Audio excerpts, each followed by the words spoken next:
माडप गावाच्या उंच डोंगरावर वसलेल्या माडप मुठा ठाकूरवाडीच्या रस्त्याच्या कामाचे भूमिपूजन आमदार महेंद्र थोरवे यांच्या हस्ते 2 वर्षापूर्वी होऊनही रस्त्याच्या कामाचा आजही शुभारंभ झालेला नाही। रस्त्यावर भले मोठे खड्डे पडल्यामुळे दुचाकीस्वारांचे अपघात घडत आहेत। पावसाळ्यात रस्त्यावरून चालताच येणार नाही अशी बिकट परिस्थिती असल्यामुळे आदिवासी बांधवांनी आक्रमक पवित्रा घेत मंगळवार दिनांक 26 मे रोजी आत्मदहनाचा इशारा दिला आहे। त्यांनी यासाठी आंदोलन केले। या आंदोलनात आदिवासी महिला, युवक मोठ्या संख्येने उपस्थित होते। जिल्हा परिषद सदस्य संतोष बैलमारे हे सुद्धा या आंदोलनात सहभागी झाले होते। महाराष्ट्र ग्रामीण रस्ते विकास संस्थेचे कार्यकारी अभियंता डॉक्टर सारिका देसाई यांच्याशी संपर्क करून उद्यापासून रस्त्याचे काम सुरू केले नाही तर मुंबई-पुणे एक्सप्रेसवे बंद करू असा इशारा देण्यात आला। त्यानंतर रस्त्याचे काम उद्यापासूनच सुरू करण्याचे लेखी पत्र आंदोलन करताना दिले। तसेच ठेकेदाराच्या निष्काळजीपणामुळे जखमी झालेल्या तरुणाला 2 लाख भरपाई ठेकेदार देणार असल्याचे जाहीर केल्यानंतर आत्मदहनाचं आंदोलन मागे घेण्यात आलं। खालापूर तालुक्यातील माडप मुठा ठाकूरवाडी ही डोंगराळ भागात जवळपास 4 किलोमीटरचं अंतर असून हा रस्ता वनविभागाच्या हद्दीतून आहे।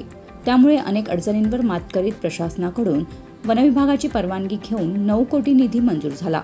मात्र या रस्त्याला काँक्रिटीकरण करण्यासाठी मंजुरी मिळाली तरी देखील रस्त्याचे काँक्रिटीकरण न करता डांबरीकरण करावे असे सांगत वनविभाग अडचण करीत असल्याचे ठेकेदाराने सांगत रस्त्याच्या कामाला 2 वर्षांपासून विलंब होत असल्याची माहिती दिली। पावसाळा काही दिवसांवर असतानाच रस्त्याचे काम सुरू होत नसल्यामुळे अखेर आदिवासी बांधवांनी माडप गावच्या मुख्य प्रवेशद्वारासमोर आत्मदहन आंदोलन केले। आमच्या रस्त्याला बरेचसे म्हणजे 2 वर्ष झाले, तिथून थोरकाडर झाले, पूर्ण खड्डे पडलेत। तो रस्ता लवकरात लवकर व्हावा हीच आमची विनंती आहे। सरकारला एकच मागणी आमची का आमच्या गावातले पोरे शाळेत जाणारे म्हणजे शिक्षणापासून वंचित न राहावे हीच आमची विनंती आहे। रस्त्याला खूप त्रास होतो।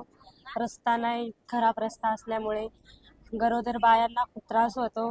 गाडी नसते वेळेवर खूप त्रास होतो त्यांना। रस्ता खड्डे पडलेत खूप, म्हणून आम्ही सरकारला सांगतो सरकाराला आम्हाला मदत करा आणि आमचा रस्ता चांगला करा। बायांना खूप त्रास होतो, सर्व मुलांना आता शाळा पण बंद होईल। खड्डे पडलेत रस्त्यात, रस्ता दुरुस्त केले पाहिजे। सरकारला हेच माझं विनंती आहे की आमचा रस्ता लवकरात लवकर केला पाहिजे। त्या सगळ्या गोष्टीचा विचार करून आमच्याकडून उशीर झालेला आहे।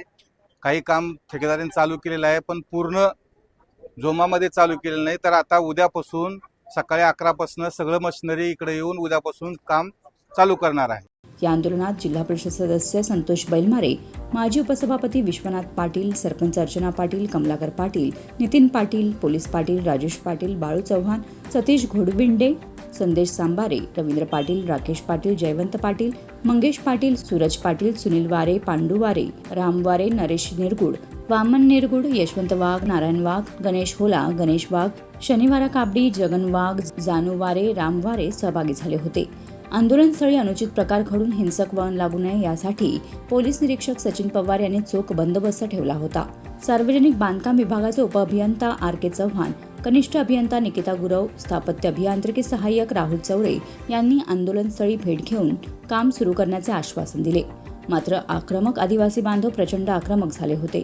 यावेळी जिल्हा परिषद सदस्य संतोष बैलमारे हे सुद्धा सहभागी झाले होते।